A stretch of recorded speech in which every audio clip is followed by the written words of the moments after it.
I got the call this morning that no chief wants to get. After 3 nearly simultaneous crashes early this morning, the Irving Fire Department is talking about their close call and the dangers of working the night shift. Plus, the police chief of a small North Texas town resigns as he sits in jail charged with sexually assaulting a child. And we officially hit 100 degrees in DFW. Allie is in with the last time we recorded triple-digit heat. It's 5 o'clock, broadcasting live for all North Texas.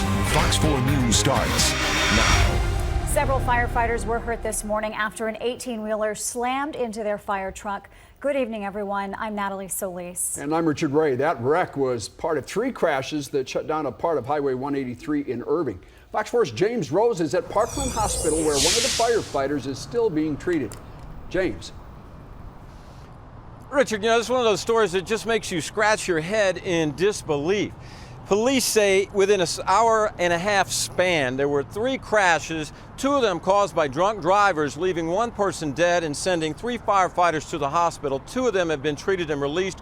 1 remains here in fair condition, and he's just here for observation, perhaps overnight. Now, overnight shifts are often called the graveyard shift, but one Irving chief I talked to today said if that big ladder truck had not been there this morning, he'd very likely be planning 3 funerals today.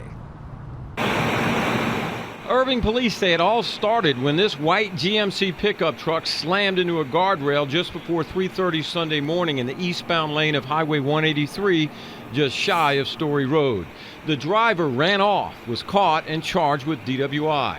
While waiting for a wrecker, an Irving Fire Department aerial fire truck was blocking and protecting the crash scene.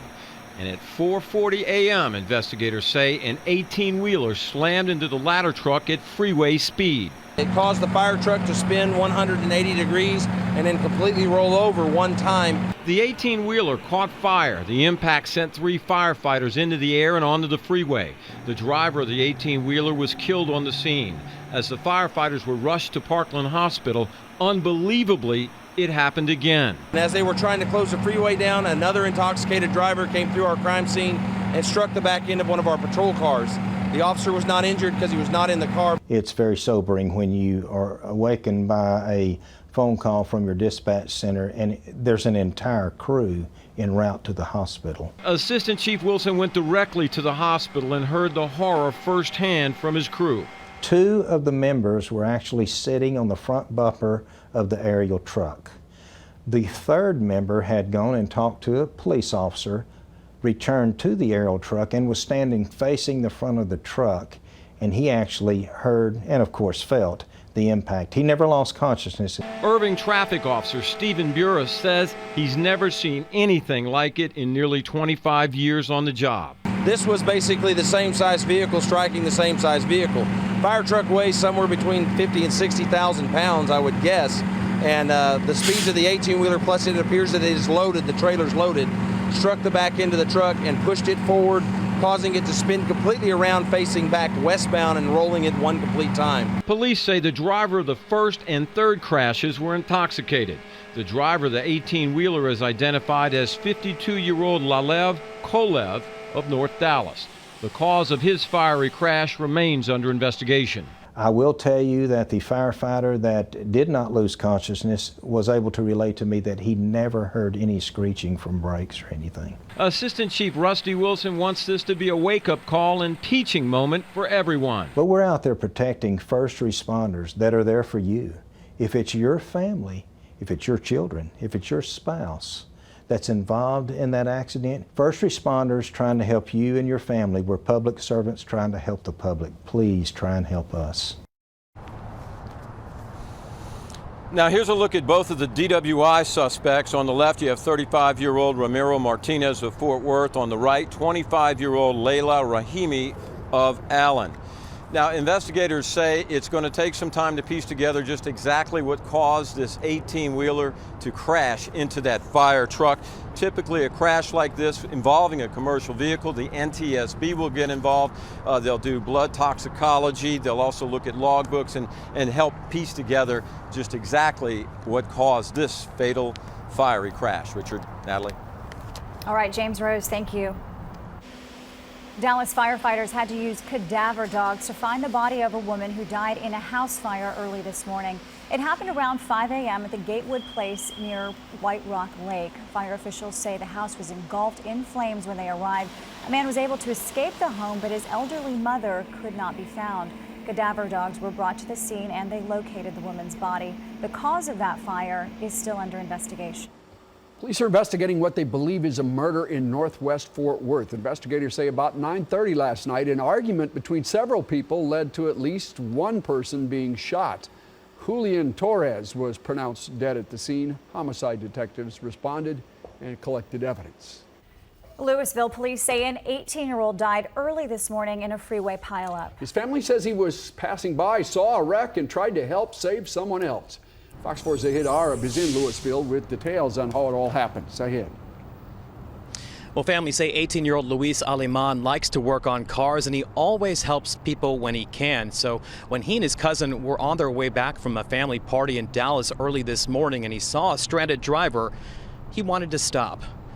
Around 4 this morning, Louisville police say just north of 35E and Round Grove Road, Luis Aleman and his cousin Maria Mojica and another car stopped to help someone involved in the crash. Families say Aleman helped pry off the passenger door and get a man out when minutes later, a Mustang suddenly crashes into the two parked cars of the Good Samaritans and hits Aleman. Mojica says after she and two others jumped out of the way to avoid the second crash, she frantically called out to her cousin to see if he was okay. I started looking for him everywhere. I was like, where is he? Where is he? I was yelling, where are you, Luis, Luis? And then next thing you know, I saw him just there on the ground. The teen died at the hospital. Now, Louisville police arrested the driver of the first car that crashed, 32-year-old Tristan Harris, on suspicion of intoxication assault with serious bodily injury. Police haven't charged the driver that struck Aleman, but the investigation is ongoing. Now, families say Aleman was getting ready to go back to Mexico, where he planned to start his first year of college and study marketing and promotions. Now, something the family stresses is that even though this happened to their loved ones, they're urging drivers to be good citizens and always stop and help others when they can. Rich? Thank you, Zahid. The Maypearl City Council has accepted the resignation of its jailed police chief. The council says it will not take any additional action against 49-year-old Kevin Coffey. The former police chief has been charged with sexually assaulting a child. Court documents show Coffey began an online relationship with a 16-year-old girl 2 years ago. Investigators took computers from Coffey's home and office, as well as his body camera, cell phones, and thumb drives. He's being held on $350,000 bond. A 51-year-old man has been charged now with murder after another man was found dead Saturday in a Mesquite apartment complex. Mesquite police arrested Patrick Gilstrap. Officers say they found the man's body at the Spanish Meadow Apartments about 5 p.m. on Saturday. Police have not released any more information in this case, including the victim's name. Child Protective Services workers are investigating a daycare they believe was operating illegally. The Child Care Licensing Division of CPS got involved after a baby who was staying there died. The facility is on Woodbridge Drive in Fort Worth. Police say someone called Thursday afternoon about a 9-month-old boy having breathing problems. Paramedics rushed Dacian Steptoe Jr. to Cook Children's Hospital, where he died. The medical examiner has not ruled on the manner or cause of the baby's death. Well, it finally happened. While many in North Texas have already hit the 100-degree mark, today was the first one this year at DFW. The last time we had 100, September 10th of last year, and we started out at 77 degrees, and we still have plenty of summer to go, folks. Right now, many of us still in the upper 90s to about 100 degrees. We're seeing that in Fort Worth as well as in Granbury. 98 currently in Corsicana. Sun is shining brightly, still 100 in Arlington, 98 for McKinney, as well as in Dallas. We continue with a south and southeast breeze, pretty light at this point, should stay about 5 to 10 miles an hour for us this evening. For the nighttime, we're talking still very warm, and we're going to do it all over again for your Monday. More on the forecast for the next 7 days coming up in just a few minutes. GOP candidates are scrambling now to make the debate cut. They are in the middle of some heavy campaigning throughout Iowa and New Hampshire. Hillary Clinton is doubling down on denials about her personal email server. Fox reporter Elizabeth Pran shows us how the candidates are using Clinton scandals against her. Ahead of the Republican debate on August 6th, GOP candidates are looking to break away from a crowded field of 16, many of them capitalizing on the scandals surrounding former Secretary of State and Democratic frontrunner Hillary Clinton.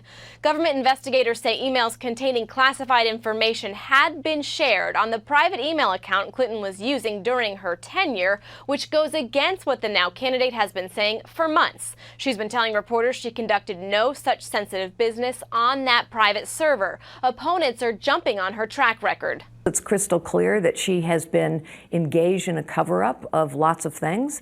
Benghazi, the fact that she broke the rules. I don't understand how she can skate by and act as if she really wasn't aware of the law. Clinton refutes any accusations of wrongdoing. She says the conversations were not classified at the time. I am confident that I never sent nor received any information that was classified at the time it was sent and received. The Clinton camp also announcing she will testify before a House committee investigating the Benghazi terror attack coming up in October.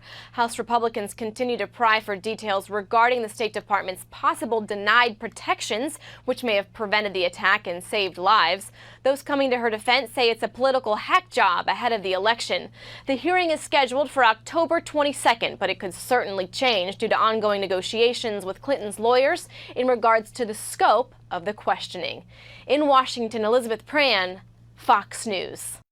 A church ministry hoping to reach out to prostitutes in North Texas. In this week's In the Now, we talk about Operation Code Red and its first stop in Dallas.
It officially hit 100 degrees today at DFW Airport, the first time this year. Here's a live look out there late on this Sunday afternoon. And Allie, may not hit 100 before, but it's been warm.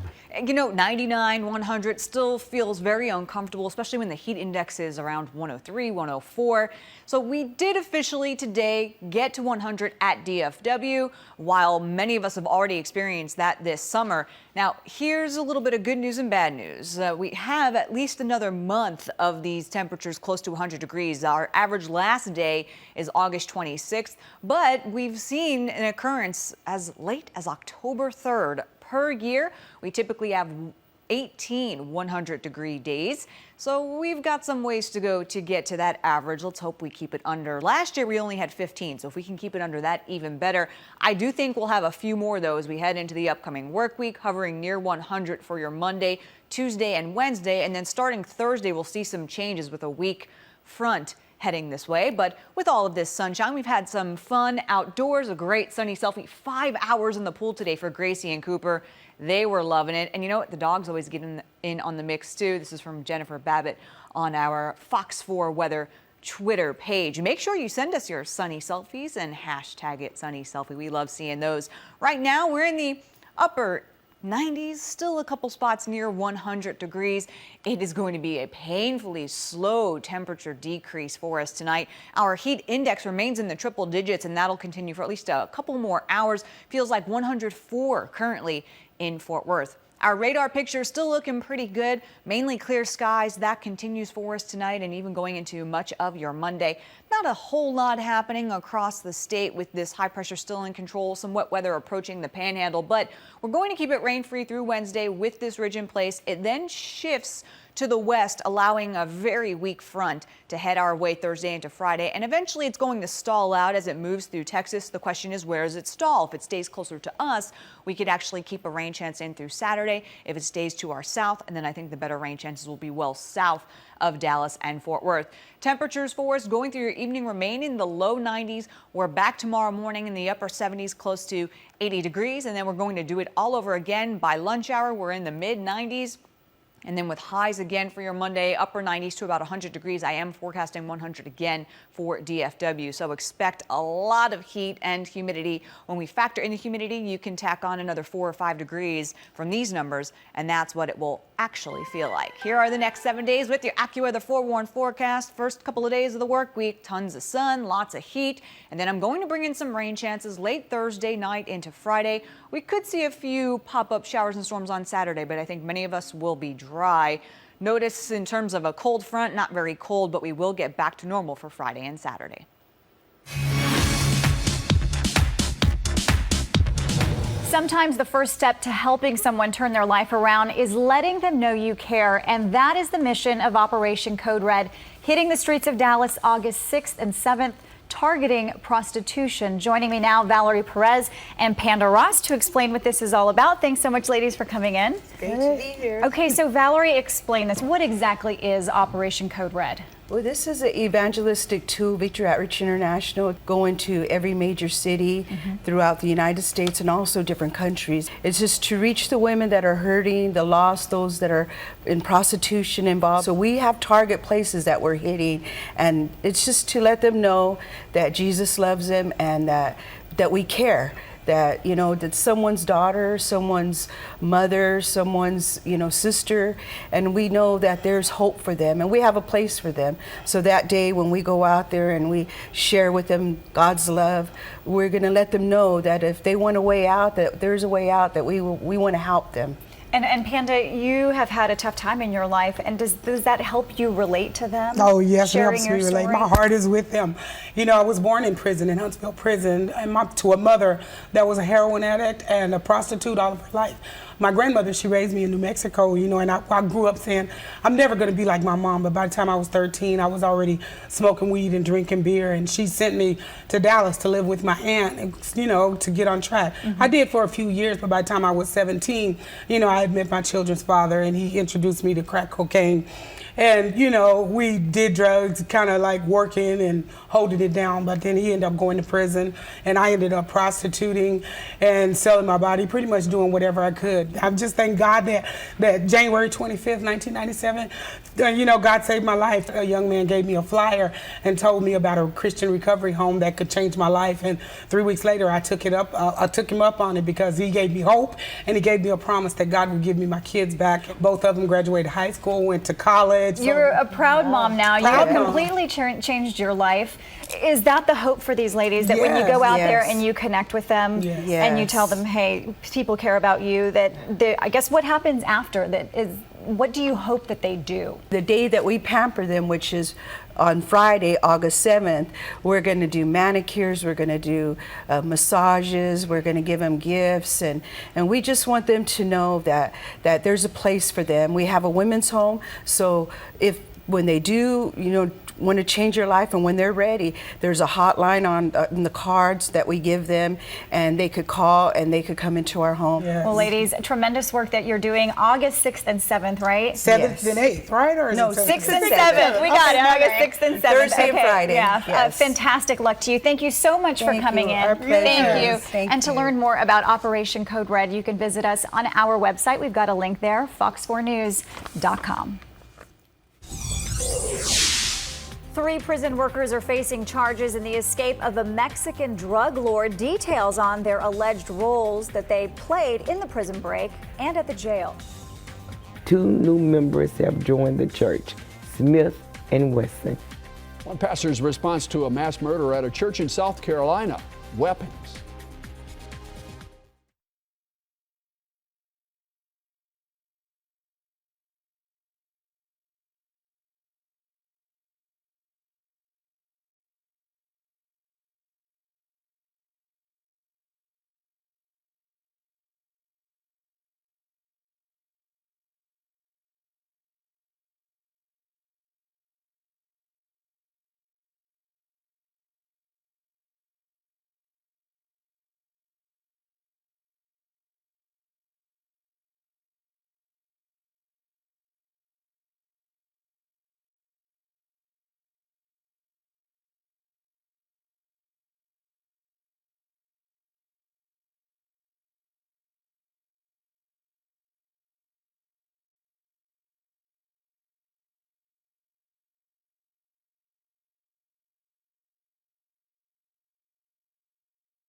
Three prison workers will be prosecuted for their alleged involvement in the escape of a Mexican drug lord. Authorities say the 3 aided in Joaquin El Chapo Guzman's prison break earlier this month. One of them was in charge of video surveillance. The other 2 were guards.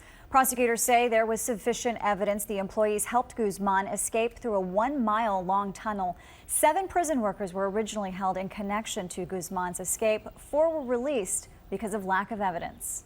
President Barack Obama is in Ethiopia now, making it the first visit ever to that African country by an American president. He's scheduled to meet with Ethiopian leaders and speak at the African Union. The president spent Saturday in Kenya, focusing on that country's future and its relationship with the U.S. Mr. Obama asked his Kenyan counterpart to be open to gay rights and continue the fight against terrorists like Al-Shabaab, an Al-Qaeda-connected group based in neighboring Somalia. Terrorists who try to sow chaos, they must be met with force, and they must also be met, though, with a forceful commitment to uphold the rule of law and respect for human rights, and to treat everybody who's peaceful and law-abiding fairly and equally. While in Ethiopia, President Obama will also meet with regional leaders to discuss the crisis now going on in South Sudan. The 4 Marines killed by a gunman in Chattanooga, Tennessee may be eligible for a Purple Heart. A report says the Purple Heart packages are being prepared but will only be awarded if the FBI says Mohammed Yusuf Abdulaziz has terror ties, and the FBI won't give out that kind of information until the investigation is complete. Now, according to the report, the Marine Corps is looking into whether the Marine who was hurt during the attack could also be awarded a Purple Heart. A funeral was held this morning for one of the Chattanooga shooting victims. Servicemen stood and saluted the coffin carrying Marine Lance Corporal Skip Wells. The 21-year-old Wells was buried near Atlanta. His high school held a tribute last week that drew thousands. A pastor in North Carolina is reacting to the killing of 9 people at a church in Charleston by arming herself. Fox reporter Logan Sherrill has that story. A local pastor is fortifying her sanctuary with both her Bible and a sidearm. In fact, she's got her eye on a .38 caliber weapon, and she's saving her money. From the outside, the new Outreach Christian Center in Charlotte looks like any other church. It's what will soon be on the inside that is far from ordinary. 2 new members have joined the church, Smith and Weston. Pastor Brenda Stevenson believes there should be a place in her pulpit for a firearm. I got the case, the shells, the cleaner, everything. And if the case will be, they'll think it's my Black Bible case. Stevenson got the idea 3 years ago after the theater shooting in Aurora, Colorado, where James Holmes murdered 12 people. She was moved to take action after 9 worshipers were gunned down inside the Emmanuel AME Church in Charleston last month. To protect your congregation and yourself, you got to do, in the name of the Lord, what you got to do. Next week, Pastor Stevenson will take a concealed weapons class. She already has her handgun picked out. Right now, it's on layaway. The Lord told us to fear no evil, and the only way right now at a certain point where we're not going to fear is we're going to have to get these trained classes and some protection. She prays she will never have to use the weapon, but she'll be ready if the time comes. We'd never think about a gun, God forbid. And here I am now thinking about purchasing a firearm for safety and for the safety of others, to keep all of us out of harm's way. Stevenson tells me that she has the full support of her congregation in her quest to become a pistol-packing pastor. In the newsroom, Logan Sherrill, Fox 46 News. Firefighters injured when a semi plows into their fire truck. Miraculously, they all survived. An update on the injured. Stay with us. Fox 4 News at 5:30 is next.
An 18-wheeler hit the back of an Irving fire truck last night, and that's just one part of the crew's very busy and dangerous night.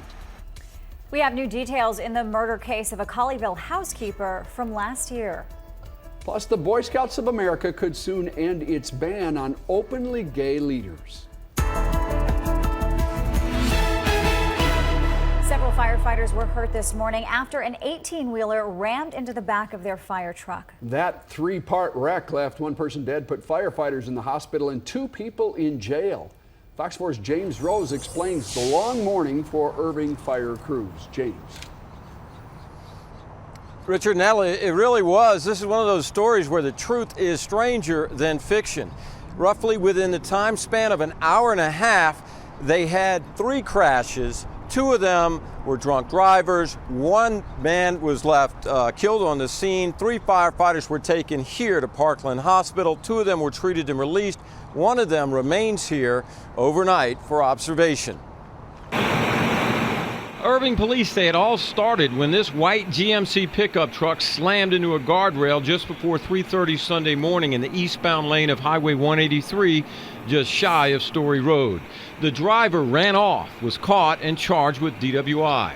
While waiting for a wrecker, an Irving Fire Department aerial fire truck was blocking and protecting the crash scene.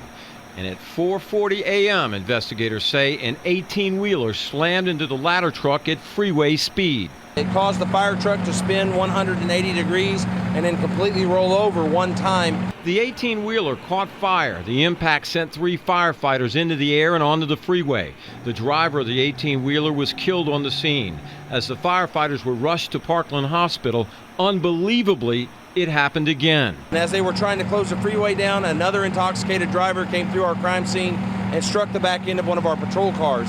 The officer was not injured because he was not in the car. It's very sobering when you are awakened by a phone call from your dispatch center and there's an entire crew en route to the hospital. Assistant Chief Wilson went directly to the hospital and heard the horror firsthand from his crew.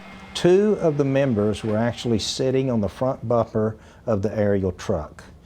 The 3rd member had gone and talked to a police officer, returned to the aerial truck, and was standing facing the front of the truck, and he actually heard and of course felt the impact. He never lost consciousness. Irving traffic officer Stephen Burris says he's never seen anything like it in nearly 25 years on the job.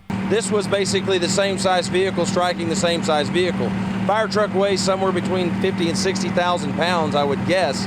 And the speeds of the 18-wheeler, plus it appears that it is loaded, the trailer's loaded, struck the back end of the truck and pushed it forward, causing it to spin completely around, facing back westbound and rolling at one complete time. Police say the driver of the 1st and 3rd crashes were intoxicated. The driver of the 18-wheeler is identified as 52-year-old Lalev Kolev of North Dallas. The cause of his fiery crash remains under investigation. I will tell you that the firefighter that did not lose consciousness was able to relate to me that he never heard any screeching from brakes or anything. Assistant Chief Rusty Wilson wants this to be a wake-up call and teaching moment for everyone. But we're out there protecting first responders that are there for you. If it's your family, if it's your children, if it's your spouse that's involved in that accident, first responders trying to help you and your family, we're public servants trying to help the public. Please try and help us. Now here's a look at the 2 people charged with DWI. On the left you have the driver of the GMC pickup truck, 35-year-old Romero Martinez of Fort Worth, and on the right, 25-year-old Layla Rahimi of Allen. Now, investigators say this is an ongoing investigation in regard to the 18-wheeler and why it crashed. Typically, when a commercial vehicle crashes in a situation like this, it is the NTSB that gets involved. They look at the logbook, they do a toxicology report on the blood, and then they put together and try and piece together just exactly what caused the crash. Richard, Natalie? Thank you, James. Dallas firemen had to use a cadaver dog to find the body of a woman who died in a house fire early this morning. It happened about 4 a.m. on Gatewood Place near White Rock Lake. Fire officials say the house was engulfed in flames when they arrived. A man was able to escape the home, but his elderly mother could not be found. That's when the cadaver dogs were brought into the scene. They did locate the woman's body. The cause of that fire not yet determined. A housekeeper who was murdered last year in Colleyville was covered by $5 million in life insurance policies. Police say that Gerard Gorman and his son Bernard killed Anita Fox to collect on a $1 million life insurance policy that they took out, even though they did not know her. The Fort Worth Star-Telegram reports that the woman's daughter and son-in-law plan to collect multi-million-dollar policies too. Some insurance companies say all of the policies could have been filed without Fox's knowledge. One insurer suggesting Fox's relatives could have been involved in the murder, but their attorney says the couple has been cleared of any involvement and insists that Fox knew about the policies. Bernard Gorman is out on bail for Fox's murder. Gerard Gorman died of natural causes earlier this year. Police say an 18-year-old was killed early this morning trying to help another driver in a pileup. Fox 4's Zahid Arab is in Louisville with details on that accident. Zahid. Well, families say 18-year-old Luis Aleman likes to work on cars and always helps people when he can. So when he and his cousin were on their way back from a family party in Dallas this morning, he saw a stranded driver and he says he wanted to stop. Around 4 this morning, just north of 35E and Round Grove Road, Louisville police say Luis Aleman and his cousin Maria and another car stopped to help someone involved in a crash. Families say Aleman, who's visiting from Mexico, helped pry off the passenger door and get a man out when minutes later a Mustang suddenly crashes into the two parked cars of the Good Samaritans and hits Aleman. Maria Mojica says she frantically called out to her cousin to see if he was okay, but the teen eventually died at the hospital. I wonder, like, if we wouldn't help them, maybe he would have been alive. I mean, it's sad to think he was so young. He was, ready to go to university, to, be something. Louisville police arrested the driver of the first car that crashed, 32-year-old Tristan Harris, on suspicion of intoxication and assault with serious bodily injury. Now, police haven't charged the driver that struck Aleman, but the investigation is ongoing. Aleman's cousin says she and the two other Good Samaritans that stopped to help that first car saw that Mustang and were able to jump out of the way just in time. While there were 2 injuries, Natalie, she says this could have ended up a lot worse. All right, Zahid, thank you. A fiery crash early this morning in Plano killed one teenager and injured another. Police say Alger Ben Baker was killed when his SUV crashed into a traffic signal pole. It happened in the northbound lanes of Preston Road at Tennyson Parkway. Baker's passenger, Daniel Mushak, was taken to the hospital with non-life-threatening injuries. Neither of the teenagers was wearing a seatbelt. A GoFundMe page has been set up to help Baker's family.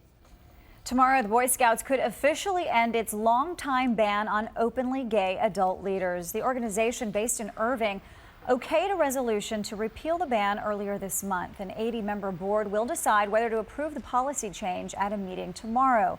Individual troops would be allowed to put together their own policies. Most troops are sponsored by churches. BNSF is handling an investigation into a train derailment in Mansfield. Authorities say 10 cars carrying coal derailed today. 2 power lines were knocked down and a small fire started. No one was injured. We're told now that the scene is clear. Fortunately, nobody was hurt in a South Texas recycling plant fire that forced the evacuation of nearly a dozen nearby homes. Emergency officials say the fire near Rio Grande City continues to burn and the flames could linger for several days. The fire broke out before dawn Saturday at the Fiber Management Unit. The Red Cross has set up a shelter in Rio Grande City to help displaced residents. No word on what started that fire. Rick Perry says he believes people should be able to take their firearms into the movies. During an interview on CNN this morning, the former Texas governor said the theater shooting in Louisiana shows why gun-free zones are a bad idea. Perry said trained, licensed gun carriers should have the freedom to carry those guns. He also said he believes shootings like the one in Louisiana happen because of a failure to enforce gun laws. A shabby seat situation has the Fort Worth City Council sitting on a hard decision. Go for the $1 million upgrade or wait until the arena's replaced.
Seating at the old Fort Worth Convention Center arena is pretty shabby. Built in 1968, it is time to build a new arena, but that won't be for a while. It'll cost almost $1 million to replace more than 10,000 seats, and the City Council has been asked to consider what the city stands to lose if the repairs are not done.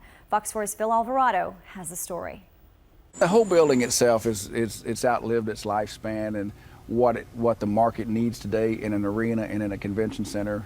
And nothing shows the arena's age more than its seats. And those seats are pretty despicable, and people complain about them. Now, there's no backing there any longer. It's a problem that could cost close to $1 million to fix. People are in town for a convention right now. Because the seats have rips and tears and screws are loose, and it's just, you sit down at your own risk. If you bought a ticket for an event here and this was your seat, you'd want your money back. Worse, you don't want to start losing convention business. 59 conventions are booked here over the next 5 years. All of these convention groups are coming into town, spending money, creating tax dollars. We want to keep them here and make sure they've got a great experience. So, does the city spend money to repair or replace the seats when there are plans to tear down the 1968 downtown convention arena and build a new one downtown? A project that still could be 7 to 10 years away. A multi-purpose arena will also be built in the cultural district, but it won't be finished until about 2019. The city council has to decide if it's worth spending the money. Well, very few of those seats have been touched in the last 30 to 40 years or more, and they're pretty bad. They're older, they're cracked, they're not what they could be. Phil Alvarado, Fox 4 News. Well, the new seating would be paid for by the convention center with money that's still in its budget and from its other revenues. Ant-Man came up big at the weekend box office. Scott, I need you to be the Ant-Man. The Marvel flick narrowly beat out Adam Sandler's newest picture. It's Pixels. Minions dropped to third place. Trainwreck and Southpaw round out the top 5. Can the Rangers sweep the Angels in Josh Hamilton's return to Anaheim? Edward Egros is in next with sports. Another hot one, officially 100 at DFW today, and it looks like we can have a repeat tomorrow. Your forecast is coming up next.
A flooding seminar happening now at Texas A&M is featuring drone video like this from the May storms.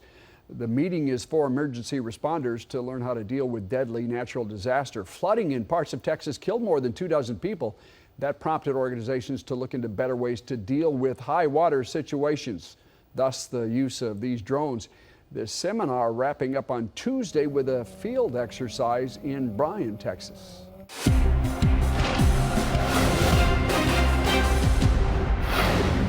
With extreme drought comes great floods, and now we've really been drying out. And believe it or not, we've had now 17 days in a row without a drop of rain at DFW. That's the longest dry stretch so far of the year. We still have more than a 14.5-inch surplus. We're still in the positive in a good way overall for this year. Now, in terms of our temperatures, on the positive side of things, we've only been a couple of degrees above normal. 97 is where we should be. Today, officially at DFW, 100. That's the first time this year. And the last time we got to 100, September 10th of last year. And we're going to see more of these numbers over the next couple of days. Upper 90s to about 100 degrees right now for everyone. 97 in Gainesville, 98 in McKinney, as well as in Waxahachie and Corsicana. 95, though, is one of the lower temperatures in Athens. But because of the humidity, here's what it feels like. Still lots of triple digits out there, anywhere from 100 to 104 in many of our locations. This is just something we're going to have to deal with over the next few days. We'll also have a lot of this. Not a whole lot happening on the radar picture. Pretty good for most of North Texas. I've seen some clouds come in from the east and even a couple of showers in extreme eastern parts of Texas. That's really not an issue for us, and I think that's where there could be a couple showers over the next few days. But high pressure still in control for us, and that means sunshine and those temperatures near 100. So at least through Wednesday, we keep our forecast dry. When we could see rain, well, this ridge starts to shift westward. That will allow a weak front to get here late Thursday into Friday, and then it eventually stalls out. If it stalls to our south, rain chances will remain south of North Texas going into next weekend. If it can stall out over us, we may get a couple of days with temperatures near normal and at least some showers and storms in the forecast. So at least from now through Wednesday, we're talking no rain, and then Thursday and Friday, we start to see those changes in your forecast. It will be a warm one tonight with low 90s through the early evening. We wake up to upper 70s to about 80 degrees when you head out the door to get to work. By lunch hour, mid 90s for us, and then for your afternoon highs, upper 90s to 100 degrees pretty much everywhere in North Texas. These are actual numbers, but then when we factor in the humidity, tack on another 4 or 5 degrees. So here's the forecast through the overnight hours. I am expecting by 4 and 5 o'clock tomorrow afternoon, 100 with the south and southeast breeze a little strong up to 20 miles an hour. Your heat index will range from 101 to 104. So take it slow, lots of water, and have some fun. All right, here are the next 7 days with your AccuWeather 4-1 forecast. Notice the rain chances aren't great, but late Thursday into early Saturday, anywhere from a 10 to 20% shot for us. A North Texas College basketball coach will be honored at the White House on Monday. Doug Garner is the head coach for UT Arlington's wheelchair basketball team. He's being honored for his role in helping those who face physical challenges. Coach Garner will be named a champion of change. That ceremony will be streamed live on the internet at 9 a.m. on the White House website. Going into the series, the Rangers had lost 7 of 9 against the Angels with an average margin of defeat of nearly 6 runs. Now the Rangers have a chance to sweep this current series against the Angels and Anaheim with one more win this afternoon. Mike Trout already has a home run this series. Well, now you can make it 2 as he sends Nick Martinez's offering over the out-of-town scoreboard, 1-0 Los Angeles. In the third, a dribbler by Rougned Odor gets through to tie this game. He's up to 32 RBI playing an incomplete season. In the fourth, same score, bases loaded, 2 out. Tomas Talis Kerplunk. It's a soft Kerplunk, but it brings home a run. Rangers now lead at 2-1. Next batter is Delino DeShields, who could have done some real damage and said the Angels damaged themselves. They make the catch, but collide into each other. They would be tended to, but avoid some major injury as we take another look. A dangerous-looking play, but again, no major injuries sustained. C.J. Cron makes it all feel better for Anaheim. The solo blast squares the game at 2. Angelson make it 4-2, then after a pitching change and the bases loaded in the 6th, it's Mike Trout again, and I guess you know how this story ends. Gone. His 31st homer of the season, third in this series. The grand slam pretty much puts this one out of reach. Josh Hamilton goes 0 for 4 today, and right now the Angels have a humongous 12-4 lead in the 8th inning. Position players pitching is fun. With the game out of hand, Cubs catcher David Ross pitches a 1-2-3 ninth inning to keep the Phillies from really blowing this one wide open. Ross clocked it at 68 miles per hour on the radar gun. And in the bottom of the inning, he hits a home run, but Philadelphia takes it 11-5. As we've said before, the new Cowboys facility is not just for America's team. They're also for Frisco ISD high school football teams. The field seats several thousand, so the Star will be another home for Friday Night Football. This model wouldn't have the same panache if they tried hosting games at Valley Ranch, so the new digs are a chance for the Cowboys to become an even bigger player in the Metroplex. Really gives me goosebumps to think about what's going to happen when these kids rub shoulders out here with the Dallas Cowboys. When they're walking off the field and Tony Romo's walking on, I really think we can make a difference in some of these kids' lives. At the same time, I'm not going to be surprised at all if some of these Frisco kids make a big difference in some of our Cowboy lives as they rub shoulders with these young men and women that are involved here. Tonight on Sports Sunday, Jacques Taylor from ESPN Dallas will join Mike Ducey to preview Foxnard, Cowboys training camp in California. Ducey will also have more details on the Rangers series finale. We'll have an update, rather, and I'll introduce you to a wiffle ball league in our area and how the sport is growing thanks to some young, creative minds. Sports Sunday is at 10 o'clock tonight on Fox 4. And just when you thought the Rangers may have figured something out, they lose 12-4. At least they're trailing 12-4 right now. Oh, they'll lose. Thank you. Oh, all right. Fair enough. Optimism there. All right. Yeah, I know, right? All right. Well, the Tour de France bicycle race may have new security concerns following a crash at a barricade. Paris police say a car struck a taxi and crashed through barricades near the finish line Sunday. Cyclists and spectators weren't there yet. French police opened fire on the car after they say it sped toward them. The people who were in that car jumped out. A manhunt is currently underway. Police say they do not suspect it was the work of terrorists. Now, Key West continues its celebration of author Ernest Hemingway. Yeah,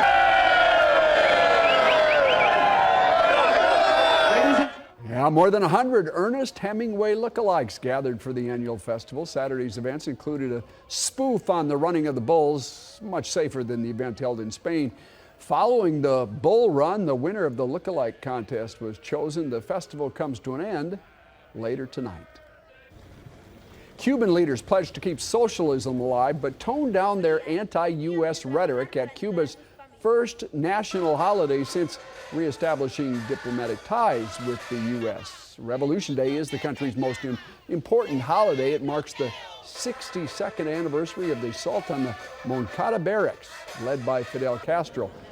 That assault led to severed ties between the communist country and the U.S. until recently, when President Obama moved to normalize relations.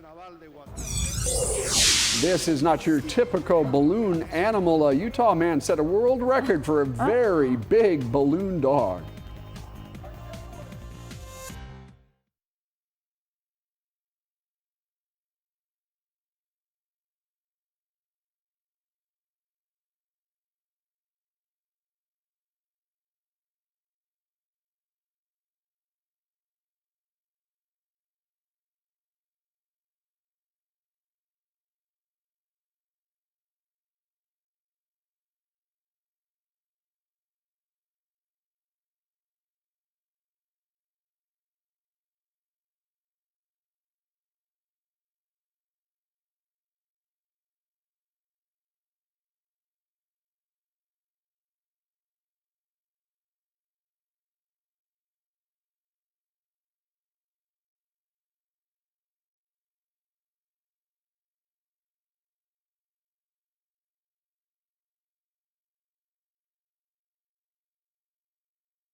A man in Utah has broken the record for largest balloon sculpture made by a single person. Check it out. Jeremy Telford created a balloon dog that measured 65 feet by 35 feet. Okay, all I see is a lot of pink. It took the record holder roughly 80 hours to make over the past 4 days. He tied together nearly 9,000 small balloons to make his inflatable canine friend. With a team by his side, Telford plans to construct the modern wonders of the world out of balloons next week. Did you see a dog there? Not I at didn't see all, it. but Okay, I am just seeing checking. lots of temperatures near 100 degrees after today, our first one officially at DFW. We should see another tomorrow, then again Wednesday. And then a weak front will bring in some small rain chances and drop us back to normal, which is still hot, 97 by the end of our work week. Sounds sort of refreshing, though, in its own weird way. I'll All right, take it. Allie. Yeah, thank you, Ed. Hey, we'll see you back here at 9. Remember, news anytime online, fox4news.com.